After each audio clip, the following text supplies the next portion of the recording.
Good evening, everybody. It is a cold, wintry night here in Spring Grove, Minnesota, and I have just come to a friend of mine's house. They are going to welcome us into their home tonight. Let's ring the doorbell and see who answers.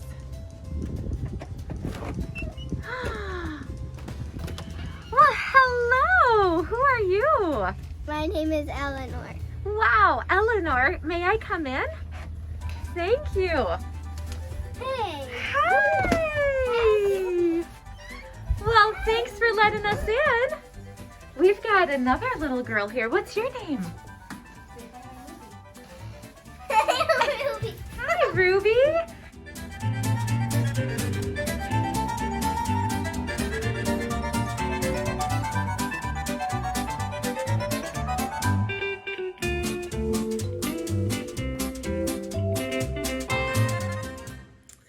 Hello, welcome to our home. I am Amanda. I'm Ryan. We are two of the Hoefs family in Spring Grove, and we've been here just about 3 years. 2 years. 2 years. Ooh, I jumped ahead a little bit.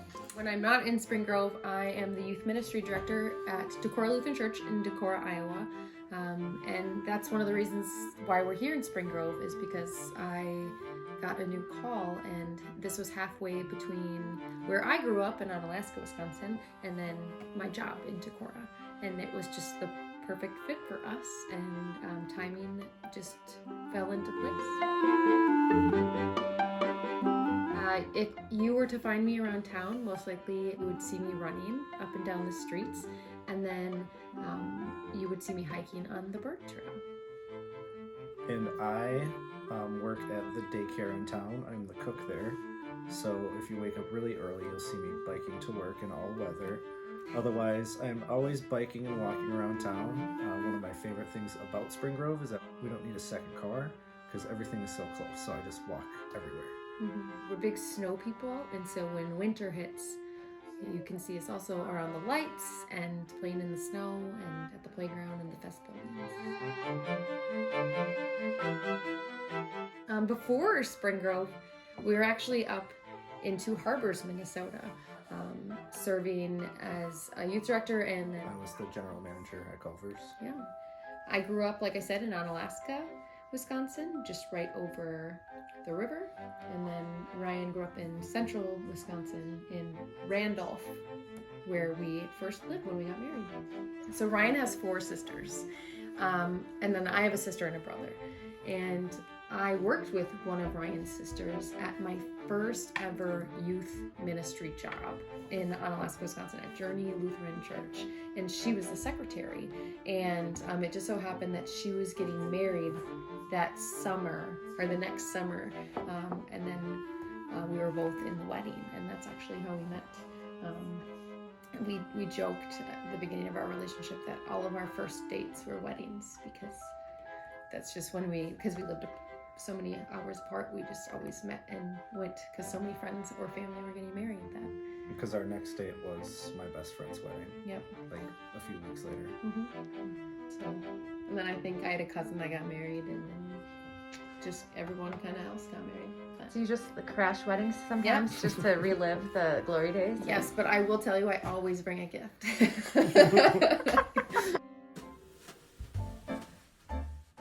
This little reindeer, my grandpa on my mom's side was a woodworker.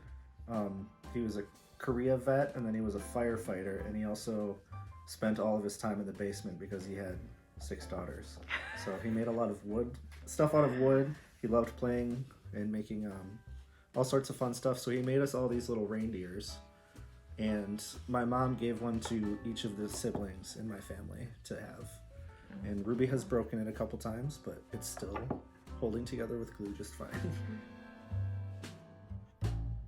Our main tradition is that we don't cook food, we just have appetizers. Ooh. Because when I was a kid, we had the Christmas program on Christmas Eve night, and my dad filmed it, so he had to go in early. So we didn't cook anything because we didn't want to leave it sit for hours and hours while we were at church. So we always had appetizers. And so we still do that because we don't really want to cook on Christmas. Yeah, and also just I never know with my job if I'm gonna have to be there or if I'm not gonna be there. And another tradition actually is that on Christmas Eve we have a PJ and movie night box, and so we open every year. We get a different PJ set. Some years they match like on spot, and others it's just like, what are you interested in? What can we buy you? And so we've already picked them out, and they will be opened on Christmas Eve this year. So half of them came and half of them didn't. If they were here, I was gonna make us all dress up in them, but Sorry. it's okay. At this time, we would love to share with you our Advent wreath. We're gonna dim the lights, and then we're gonna light the first 2 Advent candles for you. This is our little Advent wreath. Advent is the journey to baby Jesus, to the birth of Jesus, the reminder. And you have to knock on candles and light them. Oh, and light them. So do you remember the weeks I told you, the different weeks of Advent? 4. There's 4 weeks, you're right. And you know the second week already, but do you remember what I told you about the first week? Nope. Let's Let's look. read the You have to look. story. Yeah, hold on. Let's read both stories. Okay, so what's the first week? A week of hope. Okay, and week 2? A week of peace. Yep, and then the third one, which is usually actually a pink candle, but we just have a white candle, is? A week of joy. Yes, and then there's one last week, and this candle represents? A week of love. Yes, and you know what we don't have? Sometimes there's a 5th candle in the Advent wreaths, and that one represents Jesus, but we don't light that candle until Christmas. Do you know why we wait and we don't do it until Christmas? Because it's the specialist candle of them all. It is. You know why? Because that's when Jesus was born. Oh, I forgot about that. That's okay. Good reminder. No, And that's why we celebrate. We're So- going to read the first week. Yeah, you want? Or it's the second week. Do you want to read the second week for us? Okay, I'm gonna light them quick. Does that sound good? Yeah. Do you need your little thing? But first we have to knock on them. Knock on every one before you light it. Okay, ready? Mhm. Okay. Right, the first one I knocked on it. And do you remember what week that is? Love. Yep. And the second one? The week of? Peace. Or maybe it's not love. You might have to start over. It's the week of hope and the week of peace. I'm sorry. All right, we're only gonna light the 2 because it's the second week of Advent. The first week we missed because it was so early. It's just day 1. Yep. So Oh, each yeah. week is represented in days. A week of peace. Day 1. A simple kind of peace. Setting the table. Welcome. You are welcome to come into this time of reflection. Just as you are, find a place that is most comfortable to you.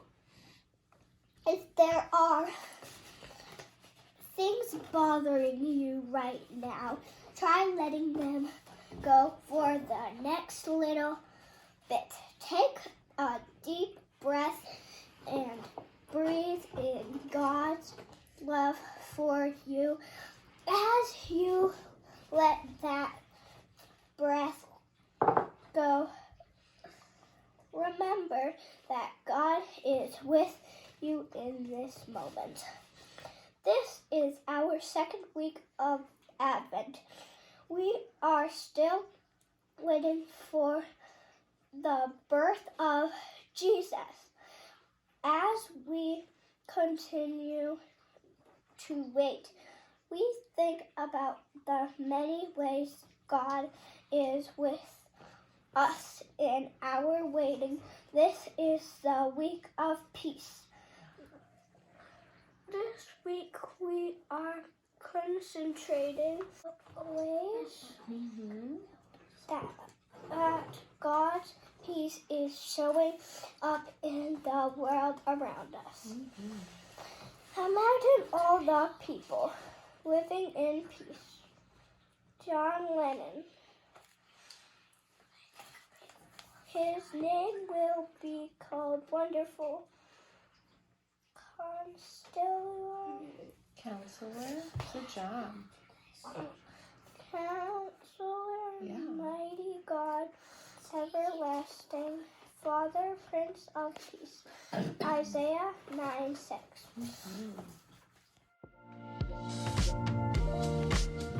My cat, and her name is Freya, and she is not that interested in the village because the snake is guarding the village.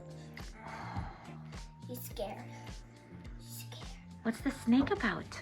The snake is to scare away the cats, so she does not eat the village. Oh, okay, good. And why do you like the village so much? Can you tell me about it? I'm gonna get a little closer. Because it's Christmas town, and there is a snake, and there's buildings, there's a beer shop, there's a little camper that says Home Sweet Home on this side, and there's even a little bridge, but I put this here. Hey, Ruby, where are you? Can you show us your favorite ornament? She's right there. You got it? Oh!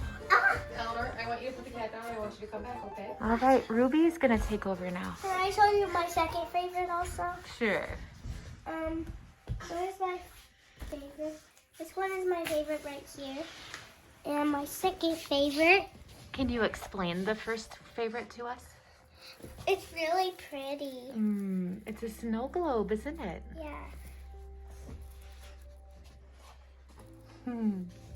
And my second favorite, the snowflake, because it's really pretty and I love it. You and Eleanor both. And actually, my third favorite is this reindeer because it says my name. A reindeer with your name. And my fourth favorite is this one. Rachel, I have one more thing about the village. Okay, let's talk about it. There is 2 pooping Santas. And Dada likes those. So we have 2. This is a broken ornament. Okay, okay. And he is this one. Fifth favorite. He's in a little He's using the toilet outhouse. paper. Rachel, this is my fifth. What is the toilet paper, Eleanor? The Christmas list. The naughty and nice list, isn't it? And I'm pretty sure this is toilet paper too. That's hilarious. And Mom and Dad, what are your favorite things about Christmas time?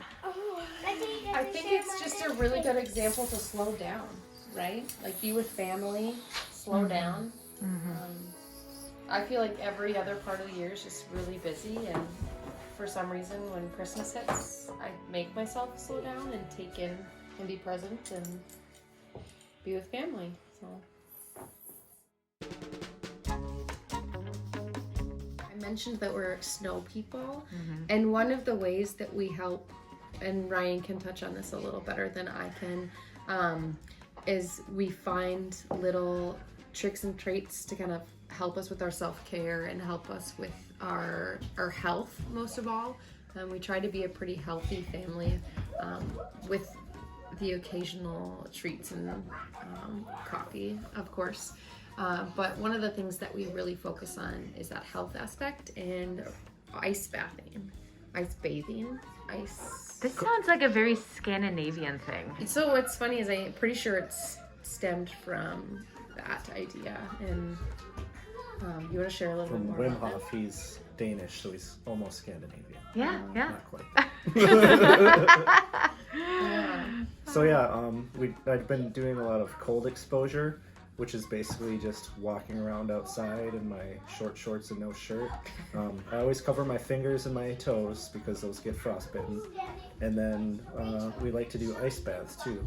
So before it gets too cold and the ice freezes all the way through, we have a special tub outside that we like to go in, and you go in for like 3 to 6 minutes usually. Try to get the hands in, and once you can collect your breath, it takes about 30 seconds. It's really relaxing, and it's really good for your mental health and your muscles and all sorts of stuff.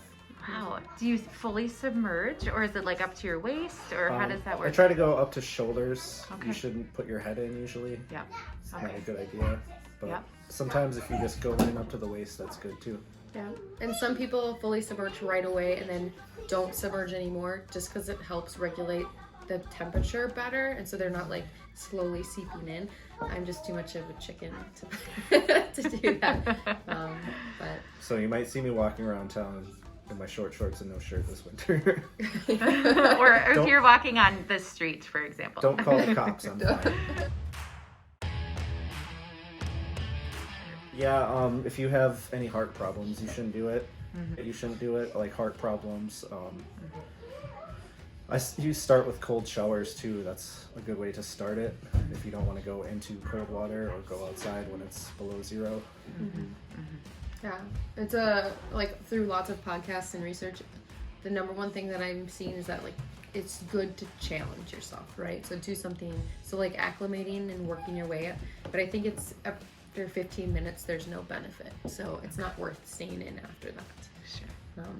But I mean, some days we're out there, he'll go and he'll break the ice, and then I'll go in an hour later and I'll have to re-break the ice because it's already frozen over, so. Not for me. Yeah. Last year I did a 15-minute workout outside when it was like negative 25. I just covered the hands and toes. And Wow. Right. Wow, fantastic. Yeah. And Eleanor asks to go in, but she's just too young. And so when she's a little bit older, she's already interested in like, can I do it? I want to jump in. Yeah, yeah. Right. So growing up, one thing that we learned was that my maiden name is Akri, which is Norwegian, but I am a mutt. So I am Irish, French, German, Norwegian. My dad's side being half Norwegian, half German, and my mom's side being the mixture of all, right? The melting pot. And then when Ryan and I got married, his last name, Hoefs, so Norwegian and German. Heavy on the German, but yeah. And so now we are mutts, aren't we? Yeah. Do you want to share your little ball? Hold on, can you show her who's in there? Hold it still. Me. Yeah. And Ruby. And little chunk baby Ruby. Yeah. And that's your favorite ornament. And it's going to snow now. Okay, hold on. Let's show them. Hold it still, just in case she's got to edit and zoom in. And now you can make it snow. The forecast is a big clump of snow falling from the sky. And it's a boom. Yeah. Ruby can get buried in the snow. Sister love. Yeah. What do you love? Giants of the earth. Giants of the earth. Say it all together. Giants of the earth. Oh, yay. I wish you a Merry Christmas. I wish you a Merry Christmas. I wish you a Merry Christmas.